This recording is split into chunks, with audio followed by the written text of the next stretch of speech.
Hello and welcome or welcome back to Herald Hearth. You can call me Auntie A, and I just want to start today by saying thank you for being here.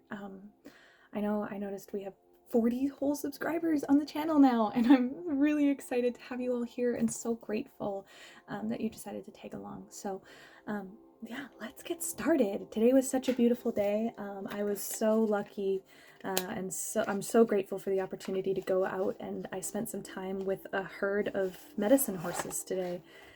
And it was truly so refilling and refreshing, and it really reminded me that sometimes it's very easy to get into our heads and forget that we are also part of nature. We're not exempt from it, and spending some time around horses really just always reminds me of that. So I just wanted to start by saying thank you for being here. Thank you for taking the time. And I'd like to ask you if you could take a deep breath all the way in and all the way out, kind of like an accordion. So welcome here. Let's see what we have today. We're starting off with the Herbal Tarot, which is a new to me deck. We've seen it once on the channel so far, I think, but let's see. What do we have today, Spirit? What message would you like to send through? Thank you. Anything else? No, just those three. Thank you. Okay. Trillium, the Three of Cups. Oh, how lovely. Oh, it's so beautiful. Look at that. Let's pull. I always forget to pull the lamp closer. There we go. Trillium. I kind of am getting this sense of Thumbelina. Maybe that's a fairy tale that you really love, or maybe you love the movie. But they're standing underneath this flower and celebrating together. I'm getting lots of fae energy, the Tudodanen. And I'm getting a lot of this sense of communal joy, shared joy. What a great start. Set that just right down here. Let's see what else Spirit has for us. Ooh, surprise, we have 3, not 2. Let's see. No wonder Spirit said that's enough. 10 of Pentacles, Wild Yam. Oh, I love that. That's so stunning. I'll show you guys here. It's one of the few cards for 10 of Pentacles I've ever seen that doesn't have a bunch of people in it, but I actually quite love that because I feel like there's been some alone time recently, and maybe a sense of I'm either always going to be alone or I could never be alone, and just kind of this sense of extremeness with it. And I'm getting this sense of like there can be moments of stillness even among legacy, even among family, even among everything you could ever need. All of the abundance and security, the root of kind of legacy. There was something the marvelous lady who runs the medicine horse clinic spoke on, and she said, "Peace to my lineage, peace to myself, peace to each other, and peace to the animals." And but it was really peace to my lineage that stood out to me. And that is what I'm getting with this card. There's not a bunch of clamor on it. It's very, very peaceful. And even with this, I'm not seeing like a rave, like a rave party. Like, not that there's anything wrong with raves. Oh my gosh, if you love them, that's amazing. But this, I'm really getting this sense of like quietude, exuberant quietude. The 7 of Swords, Wood Betony.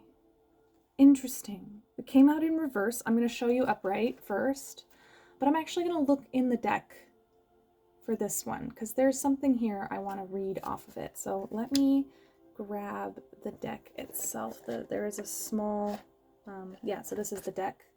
The Herbal Tarot by Michael Tierra, who is a herbalist, and Candace Canton, who is the artist who worked together to create this. Ooh, clunk. Hitting my, something about wild roses, too. Okay, I wouldn't have said that, but it's on the deck, and I just hit my lamp, which actually does have, like, roses on it. It's a, stained glass roses. So something about roses. Anyways, let's see here. The 7 of Swords. Wands, Cups. Thanks for your patience while we find this. Here we go. Swords. Okay. Thank you. So the 7 of Swords. Oh, interesting. We're going backwards in this one. That's, well, backwards to what I'm used to. Typically, I'm used to it starting with the 1 and going through to the king, but it actually is going backwards. You may feel like you're going backwards. That feels important. You may feel like you're taking a bunch of steps backwards, and I'm getting this sense of like, no, you're not going backwards. You're getting on the right track. Like, you might just feel like you're going backwards because of your perspective, but you as a human only have so much like perspective you can gain. It is good to have perspective. It is good to kind of step back, have an eagle eye, look outside of time, but we have to recall that like we don't have all of the perspective. Okay. The divinatory meaning. Let's see here. Wood Betony.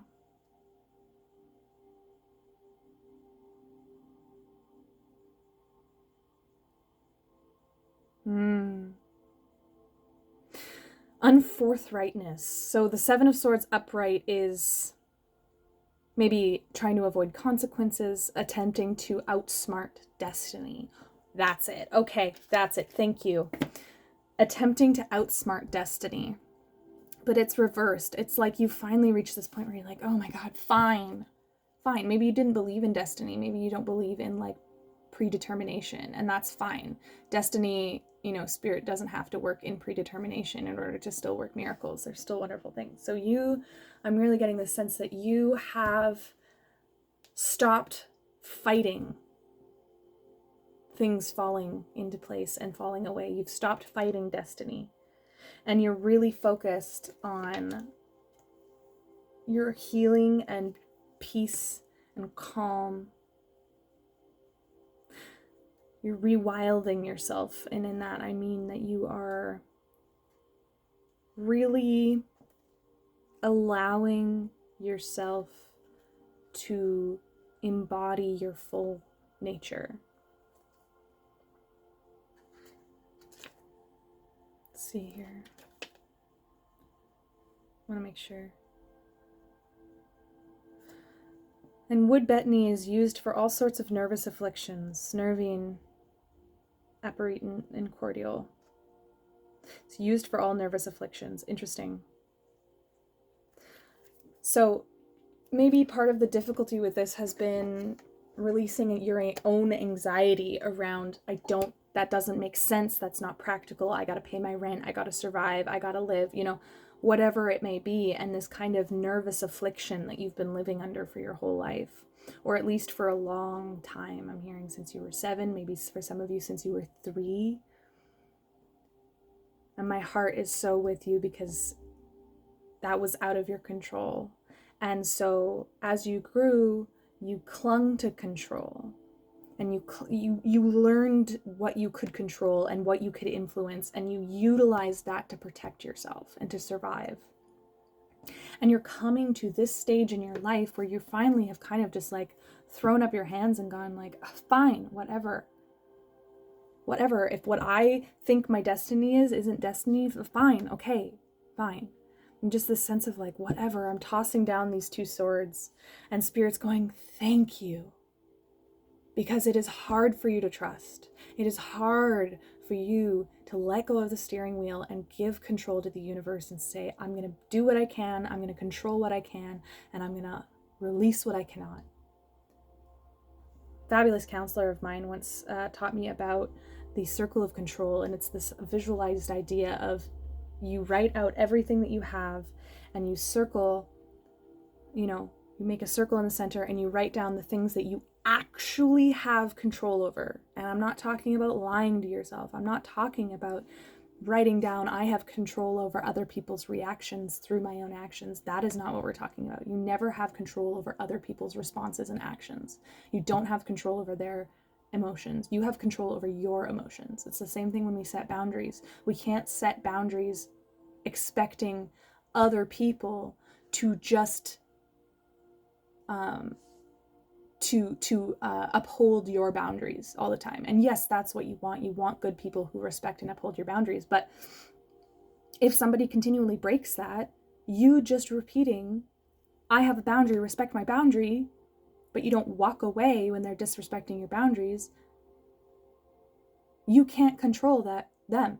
You saying it over and over and over is not going to change them. All you can do is control yourself. So I'm really getting this sense of you are learning what you can control and what you cannot. There's a wonderful prayer. I think it's based out of Christianity, but I love it. I come back to it so often because it reminds me of this. And it's Spirit, grant me the serenity to accept the things I cannot change, courage to change the things that I can, and the wisdom to know the difference. Interesting. Yellow dock, 2 of Pentacles.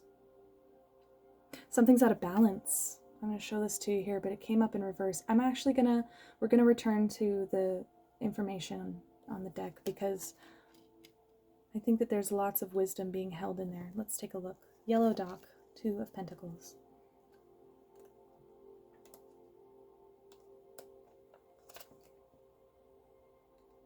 Ooh. Okay, yellow tonic. It's an alterative. It's used to alter different parts of your blood system and the whole system. It's utilized to raise iron levels. Interesting. I'm really getting a sense for some of y'all. I'm just gonna share what's coming into my mind. Please don't take like medical advice from me. Please be mindful. But if you're low on iron, I'm getting that somebody's maybe a little bit low on iron. Yeah, okay. So generally the divinatory meaning of Yellow Dock and of 2 of Pentacles is letting go internally of things that no longer are needed, which allows space for rebuilding of genuine strength. But it's in reverse. And I'm just going to read the words as they are written here. Weakness from an inability to use the opportunities that life has presented. And that's why I kind of went, ooh, because that's not playing, that's not playing around. That's, and I'm not here sitting here calling you weak. We're not saying you are weak. We're saying that because of past times in your life where you just weren't ready to release control. And that's not a shameful thing. I'm not here to shame you. I'm not here to tell you, you should have done this earlier. No. Everything in our own time. We're all on our own journeys. We're all learning. We're all living. But this maybe is more of a recognition of you coming to terms with those opportunities or things that you were not able to grasp in the past because you were still dealing and moving through and healing the trauma of whatever it was that taught you that you absolutely had to be the one in control, lest terrible things occur to you, to other people, And that's a fallacy. That's a fallacy. And I say that lightly, but I don't mean it lightly, it can be really hard to release the control. It can be really hard to look beyond ourselves and say oh, well, maybe I'm not responsible for that. Maybe I'm not the core part of this. Maybe I'm not, me having everything in order and organized is not maybe as helpful as my release, as my letting go, as breathing and being able to release things that are not under your control, so you actually have free hands and free mind space and free energy to grasp new opportunities. You're not being shamed for being behind. You're not being told off or reprimanded. You're being recognized. And that's sometimes a scary thing to be seen. Especially when we're being seen in a way that is outside of our control. The truth is, how people see us is none of our control. It's not even hardly any of our business. Ooh.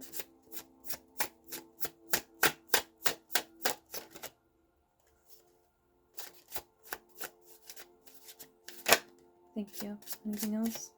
Yeah, okay. There's been an injustice of sorts, and I think it has to do with your finances. I think it has to do with your material security. I say that because we have our 4 of Pentacles at the bottom of this deck.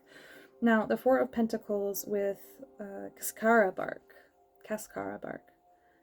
And she's sitting in front of an outhouse, actually, on like a picnic table. And so I'm getting this sense of like, I don't have much, but gosh, I have this and I'm proud of it. And that's an awesome thing. I'm not telling you not to be proud of where you are and what you got. I'm not saying you got to have like a fancy house or anything, but there has been some kind of injustice that has happened here. Came out reversed for me. I'll show this to you. And justice is an interesting card to me. Plantain. The sword is laid down and the scrying globe is lifted up. This is not retaliatory justice. This is not foul. Like, this isn't like a breaking open of something terrible. But it is, however, in reverse. So I'm gonna lay that down. And Spirit, I'm gonna actually, we're utilizing this lots today. Have some patience with me, please. Because this is a new deck and it's not it is based on the Coleman Smith and the Smith Waite tarots, but it is a little bit different and it has its own thing. So we're gonna take our time today because there is nothing to brace for. There's nothing to brace for.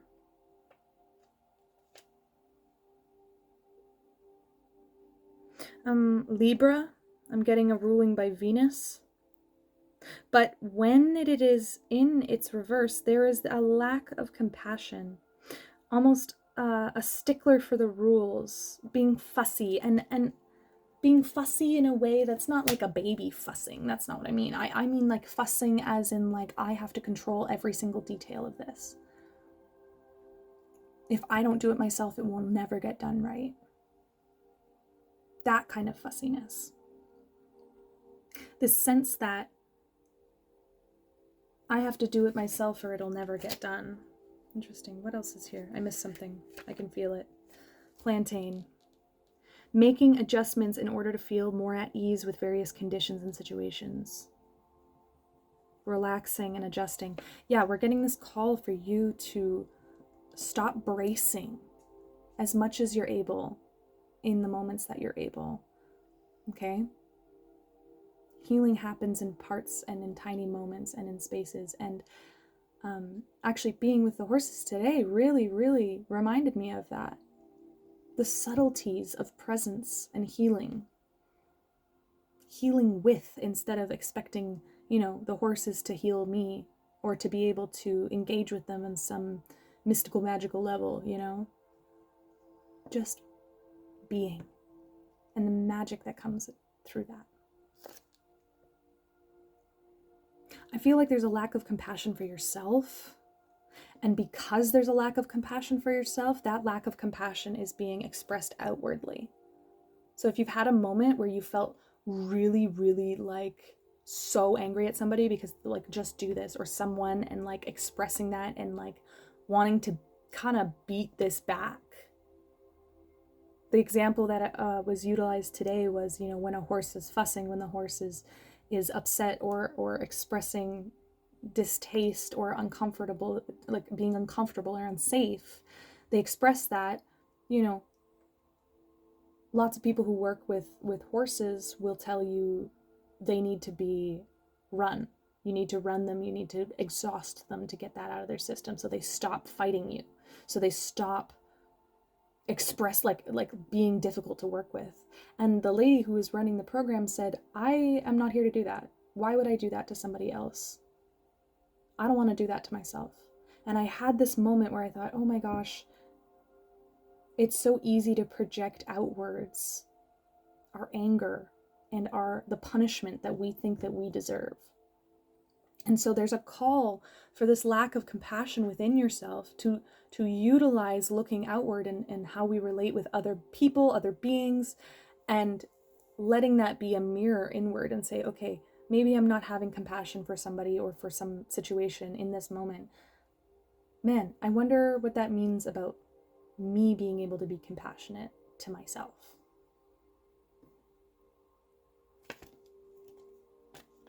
You're not making things just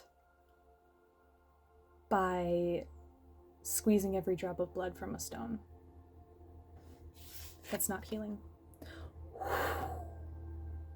My goodness, I almost blew that out. Okay, the High Priest in reverse. Sage. Okay. All right, I'll show you this card again. We're walking through it. We're walking through this together. This is admittedly not a super, like, breezy, easy kind of reading, but I think that's for a reason. I think there's a reason for that. So let's look into this. Show us where we've got a bee spirit. He's holding an ankh, which is the Egyptian, I believe, Egyptian symbol for life. If you're down in the comments and you know more, you can correct me. If I am incorrect, that's all right.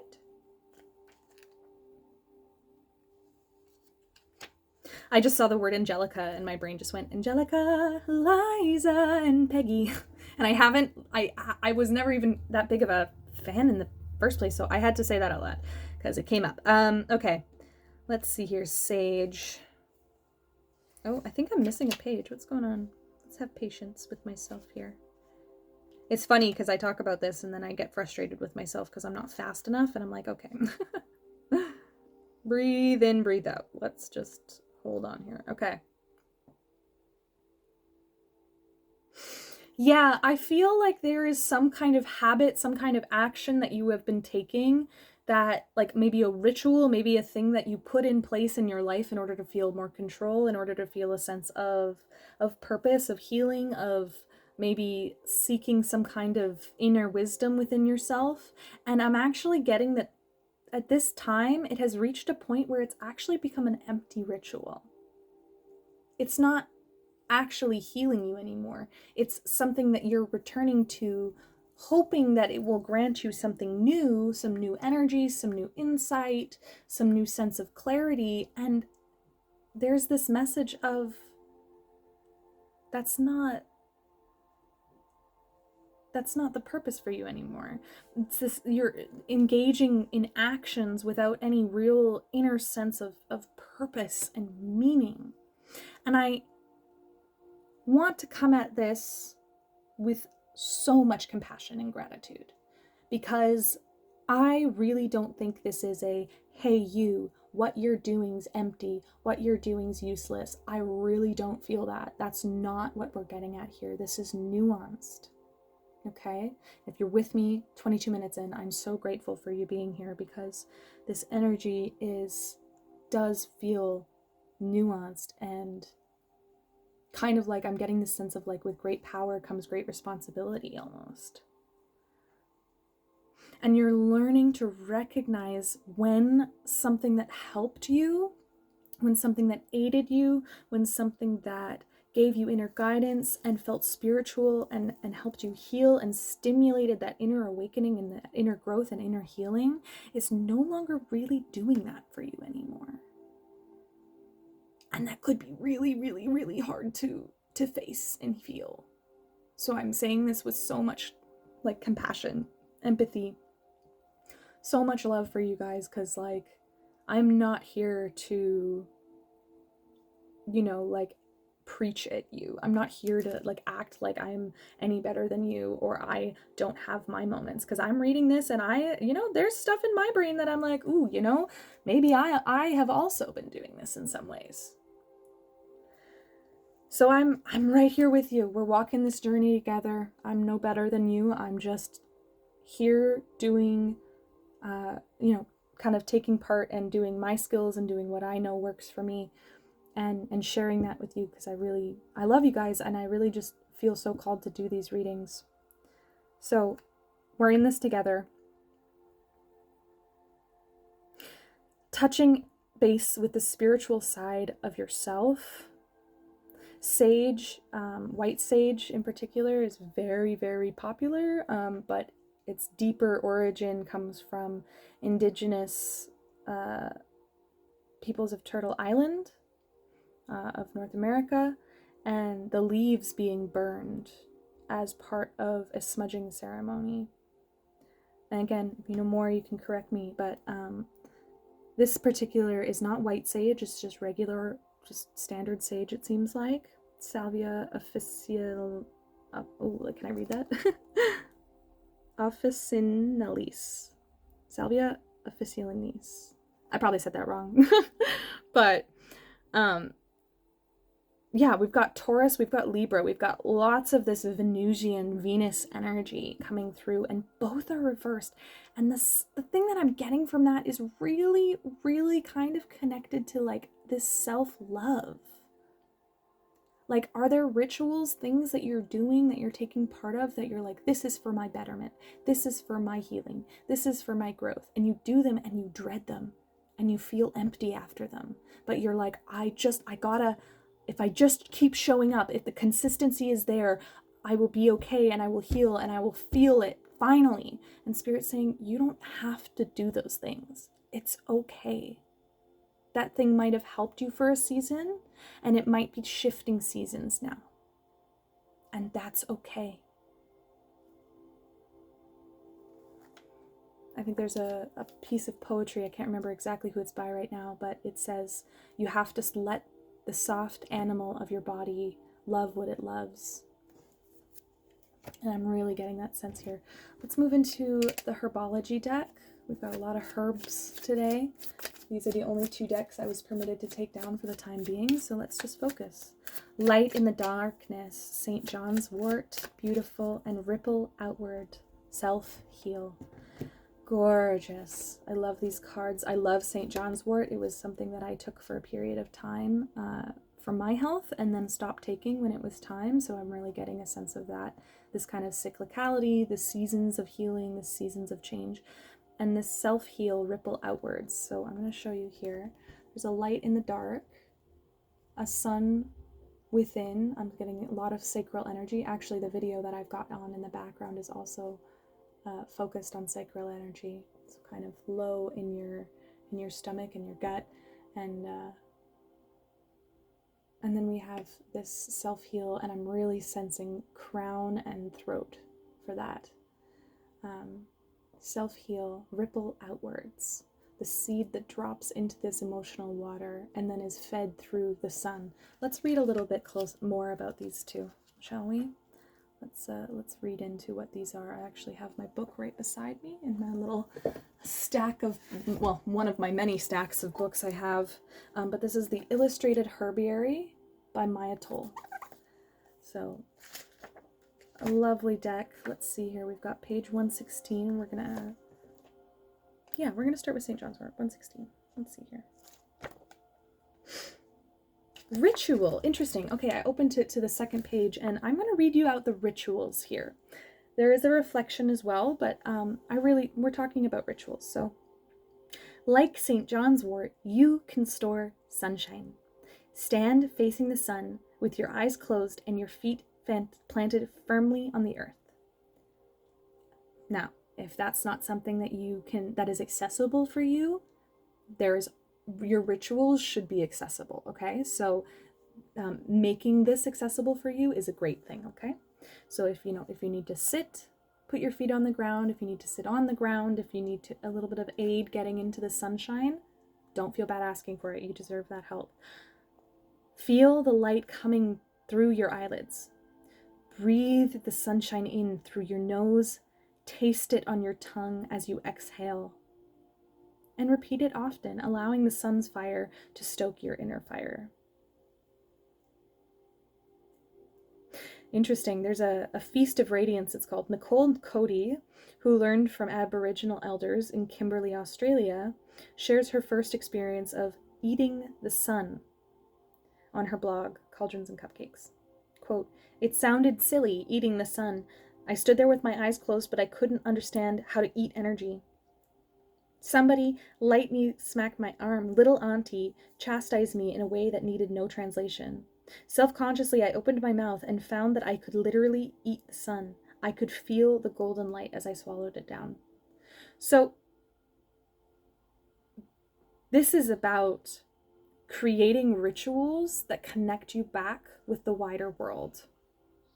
The internet can be a great place for creating community, for fostering community, for sharing videos like this, for connecting with one another. You know, I really dream that this will be a place that people can come to and connect, and come to and feel a sense of community as you guys kind of grow and meet each other. And I'm so excited to like host this space for that. I really believe that that's gonna like, I really want that to be part of this, you know, that this is a space for you as much as it is for anything else. And this is about connecting with that, the natural wonder around you, and allowing it to fill you up in a new way. Finding new rituals that actually fill you up, that physically, like, you feel it. You don't just think it, because you can't think your feelings. And boy, oh boy, when I heard that the first time, I did not like it, but you cannot think your feelings. You have to feel your feelings, and feeling comes in the body. St. John's wort is scraggly and scrappy and completely lacking the charisma one would expect from a herb reputed to tame depression in a single bound. But that's her beauty. She's a magician and a thief, not the belle of the ball. You don't have to be some like perfect practitioner. You don't have to be like some guru. You don't have to be some like new age faith-based, you know, silver colloidal drinking. Like you don't have to be extreme. You don't have to be the picture of what people expect. Your healing doesn't have to look like other people's. Okay? I want to move here. What's here, Spirit? What do we have for ripple outward?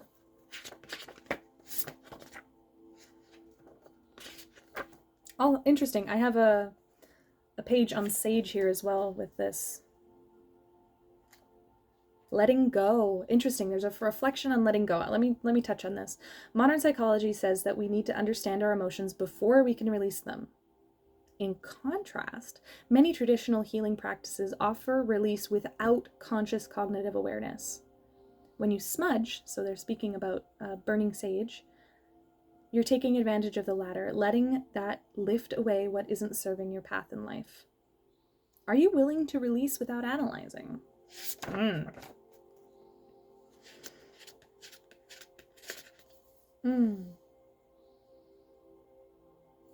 Self-healing ripples outwards. A ritual on centering. Find a comfortable place to sit.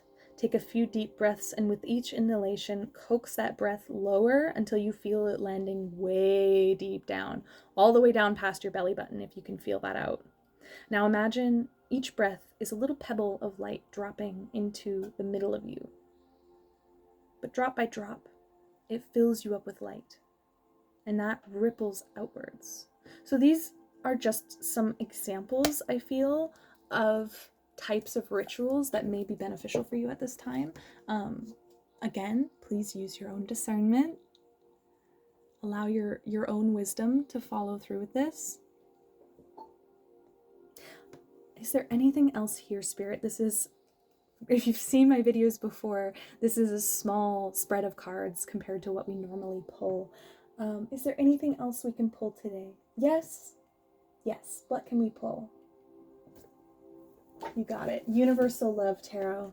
This is a beautiful deck by Tony Carmine Salerno, and I really, really adore it. It's got such a fabulous energy, but one of the things I like about it is that it's not a love deck in the sense that love must be a relationship. It's a love deck in the sense that it is about universal love, love within yourself, and that rippling outwards, radiating outwards.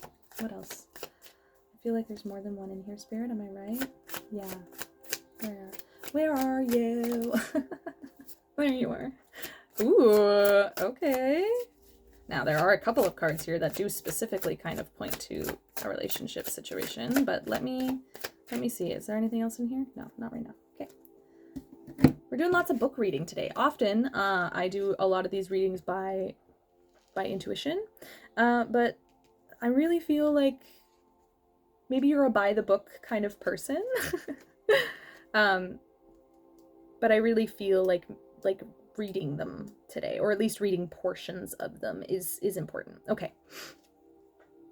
Tantric union. This is between two individuals, two adults. So I'm going to set this right up here. All right.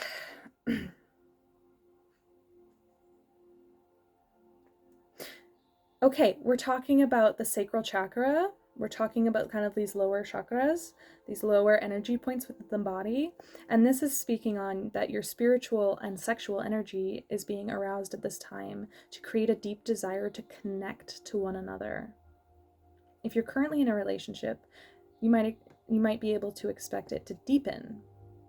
But tantric union is so much more than just two people coming together intimately. Okay, I'm going to try and choose my words carefully just because of, you know, this is YouTube, there are guidelines. But tantric union is so much more about the merging of spirits through the merging of body. So there is this merger that happens that creates this gateway to creation. And this union needs to not be restricted solely to the physical. And it can be a solely spiritual experience.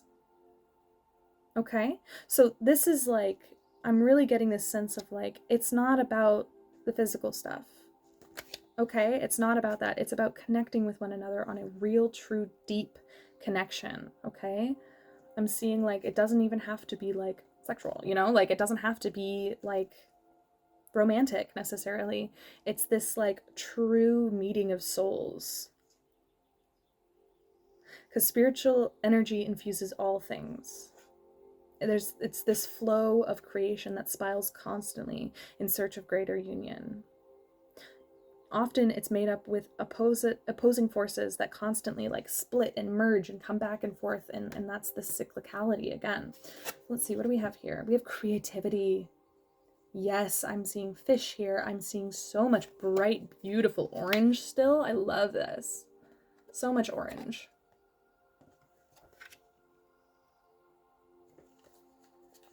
All right, let me read this as well. So many reading things today, Spirit. It's so different, but I'm not against it. Creative energy is stirring within you. Your soul desires to express itself. It's asking you to tap into your feelings, body, feelings. Remember, not thoughts, feelings. Tap into your feelings and start expressing them. Explore your true nature through some kind of creative pursuit. It doesn't have to be good, okay? That's not what it's about. So often we prejudge ourselves based on whether or not something's like, oh, I don't paint because I'm not good at it. Oh, I don't sing because I'm a terrible singer. Oh, I don't like dancing because I'm a bad dancer.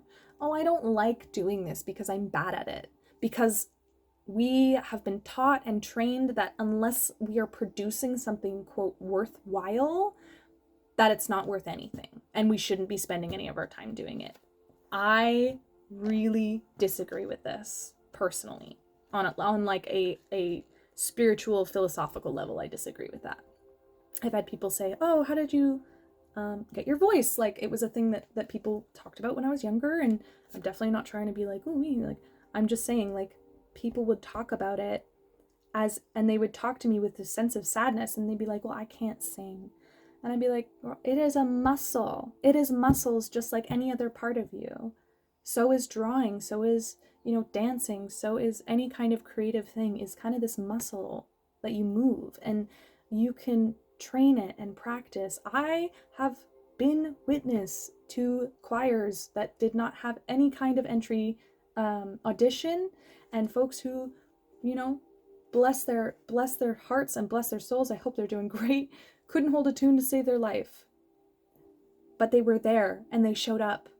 And over the 3 years I was in that choir, they became great singers. They kept showing up for themselves. They didn't let how anybody else spoke about them, how the notes came out, stop them from doing something that they loved because they loved doing it. And I'm really getting this sense of like, it's not about moralizing what you create. It's not about it being productive, it being sellable, it being none of it. Creativity is what happens within you.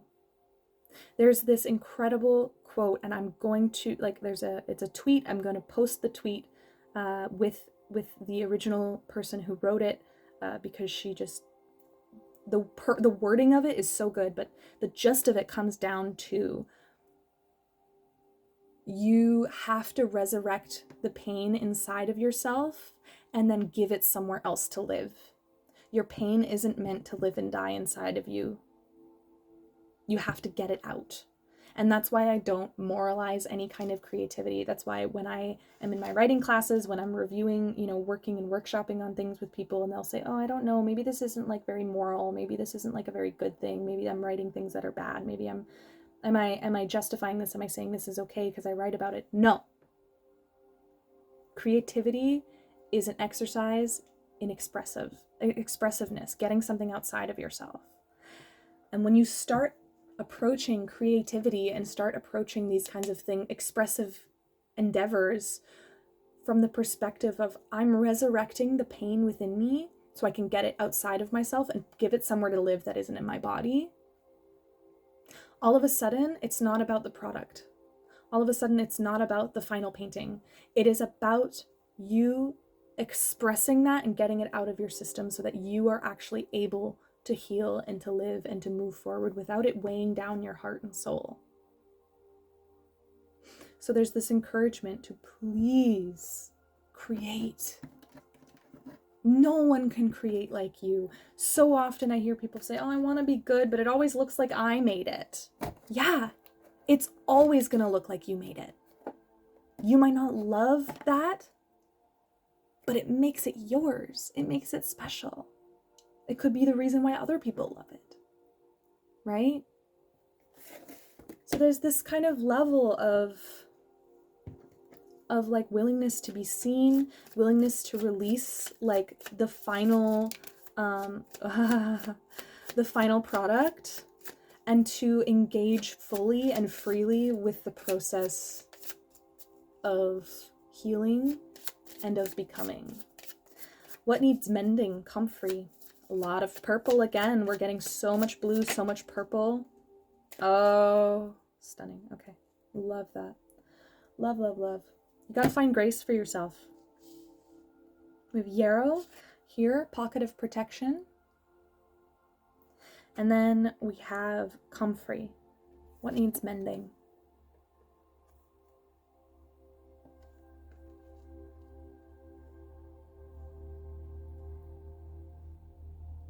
You're not 40, oh my gosh, you're not 42 minutes into this reading. Wow, this reading's taking a minute.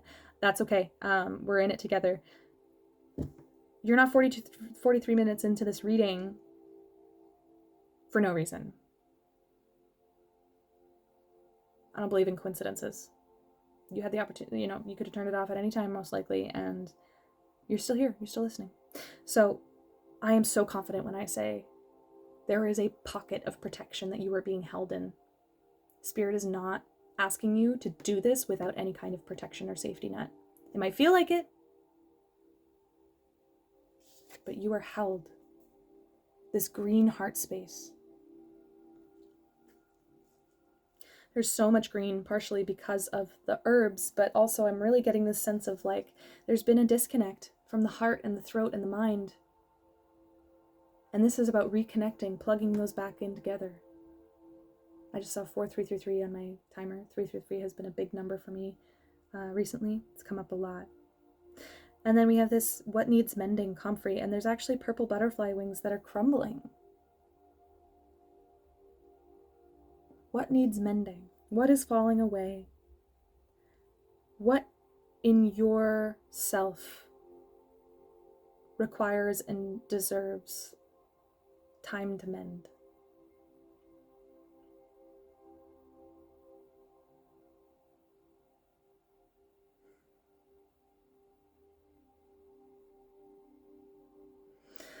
Sorry, I'm just taking a few moments of quiet because I really I want to hold this space for you. I want to hold this space because you are not alone doing this. Like, remember, we started out with 3 of Cups, 10 of Pentacles.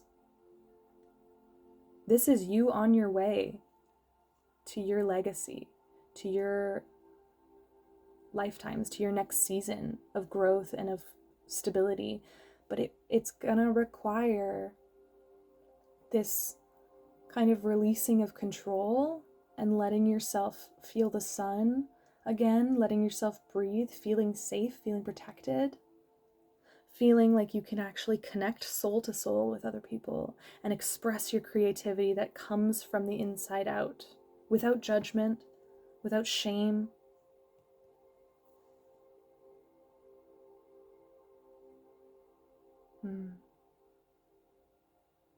Is there anything else, Spirit, any other things you'd like me to do here today?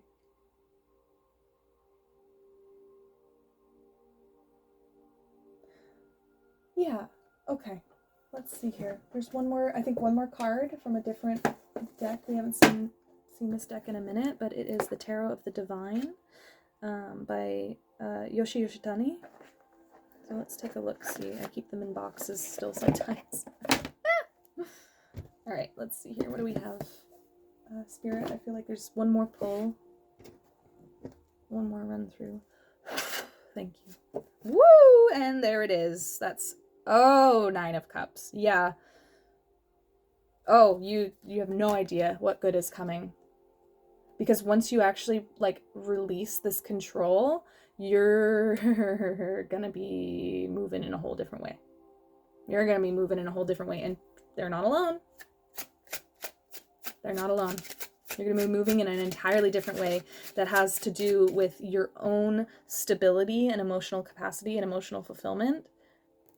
Because there is actually, sorry, that's very funny. I'm holding something and I'm seeing it. There is a wealth of love for you. And actually, as you begin to free yourself from the need to control everything and to actually, like, releasing control, as scary as it is, you're gonna start realizing that success can come with calmness. Because look at that. We're back where we started with the 10 of Cups. And this time it is full of people. We went from this quiet space of solitude and reflection on roots and legacy to this exuberant space filled with laughter and light and life and family. Because when you do this work inwardly, it ripples out into your family, into your community. One last card, Spirit. Last one. Thank you so, so much.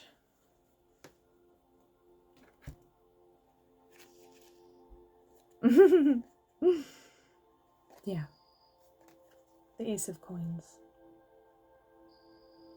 Don't fear. Don't panic. Things are not falling apart. They're coming together. Just because it's out of your control doesn't mean that the outcome is going to be bad.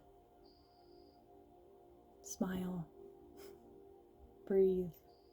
And feel the sun on your face. It's just another season. It's just another thing you're learning and you're moving through. I hope you're really, really proud of yourself. Like, genuinely proud of yourself, because I am. This is nuanced self-healing and work.